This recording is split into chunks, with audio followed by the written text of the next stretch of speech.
Bu retseptni sizlarga ko'rsatmasam bo'lmasdi. Hamma retseptni ishlatib ko'rdim. Pirogim berk chiqadi, ichi pishmay qoladi, ko'tarilmaydi degan qizlarimiz diqqatiga. Shunchaki pechenyani maydalab soda bilan sut qo'shsangiz, pirog tayyor bo'lar ekan. А что, так можно было, что ли?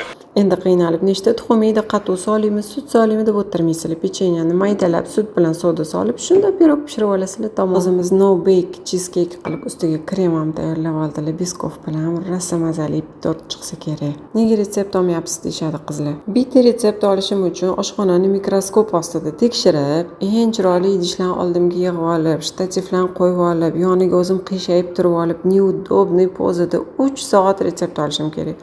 Undan keyin yana uni 1 soat montaj qilaman. U bo'lsa 3 tagina like oladi desam. Xudo xohlasa ilhom parilari kelib qolsa, yana sizlarga zo'r retseptlar chiqaraman. Bu qizimizga esa lifehack uchun katta rahmat aytamiz. Qaranglar, chiroyli razrez qildilar.